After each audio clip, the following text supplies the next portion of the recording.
Hello and welcome to another video on my channel. Today I will be showing you how to capture awesome video by just using an iPhone. Hit that intro.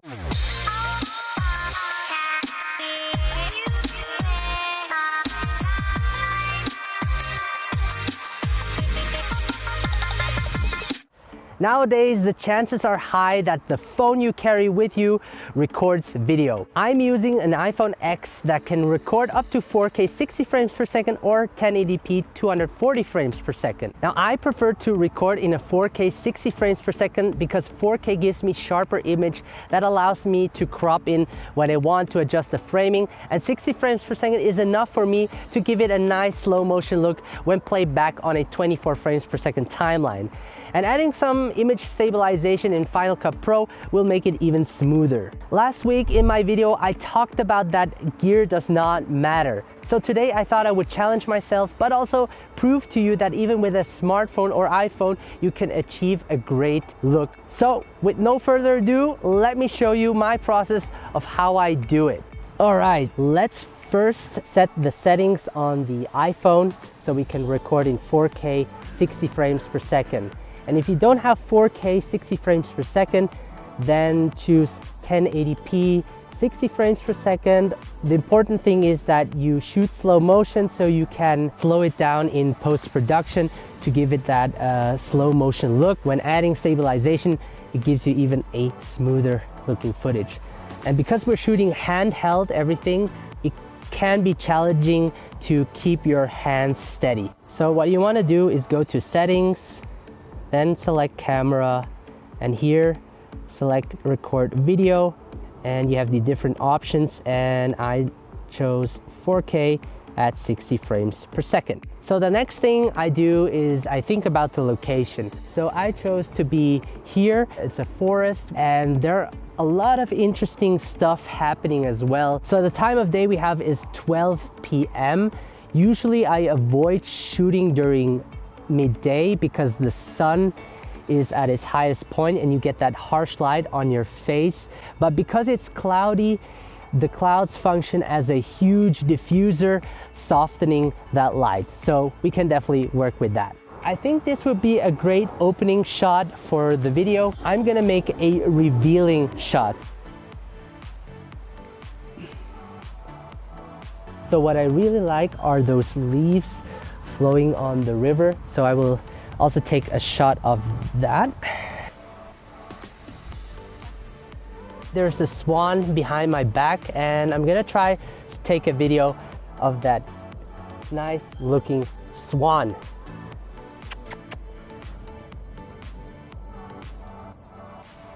It's a dog over there.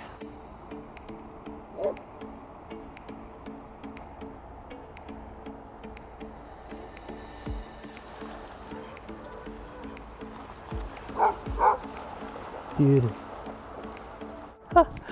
Did you see that? I just got a really nice shot. That's gonna look really nice. So in this shot, I will record my dirty shoes walking through these beautiful leaves.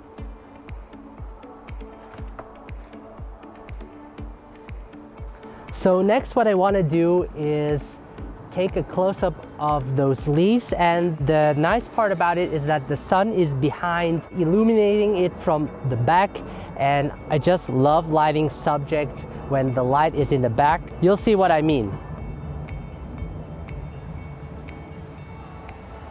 So I picked this bridge because it shows the leading lines, focuses the attention of the viewer towards the subject. I placed my iPhone on top of the tripod just to get a still shot of myself walking across the bridge, and hopefully some leaves will fall off the trees to give that epic cinematic look.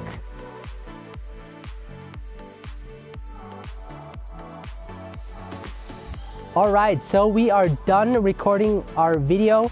We're gonna head back to my office and import everything into Final Cut Pro X.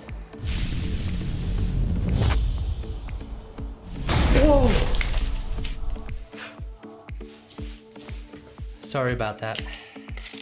I actually decided to edit the video first so that I can show you the steps behind my editing process. So what I first did is I airdropped all of my footage from my iPhone into my computer to a project folder and imported all of the clips into Final Cut Pro X.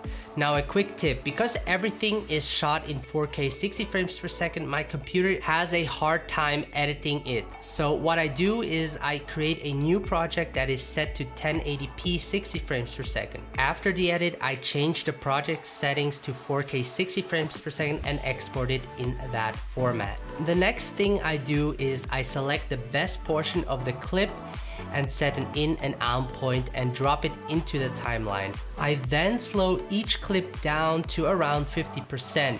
Even though slowing the clip down makes the footage look smoother, additionally, adding stabilization will increase the smoothness of the clip. I then reorganize all of the clips so that it tells some kind of a story. For example, I knew that the revealing shot would be my opening shot, so I placed that at the beginning of the timeline. I choose the ending shot to be me walking across the wooden bridge. I already selected the music that would fit the mood of the story. Music is one of the most important things to consider because it enhances the story you are telling and makes it easier, at least for me, to edit. So I dropped the music into the timeline and shortened it to fit it to the length of the video clip. Now I also added sound effects that sets the tone of the entire video that pulls the viewer in. Now as I said earlier, because we shot in 4K, it gives me the ability to crop in without losing much detail if exported in 1080p. Now I want this clip to export in 4K, so I have to be careful to crop in not too much. In this case, the reason I want to crop in is to adjust the framing of the video to give it a nice composition. You want to make sure you compose your shot also before editing, meaning during the shoot. After that, I color correct all of the footage. I added a LUT to the adjustment layer to give it a nice overall look. To make it even look more cinematic, I added a letterbox to the whole video as well as some tiles, and voila, we are done. Once again, I want to thank you guys so much for watching. If you enjoyed this type of video, please leave a like and let me know in the comment section below. If you haven't subscribed yet, please do so, and I can't wait to see you in the next video.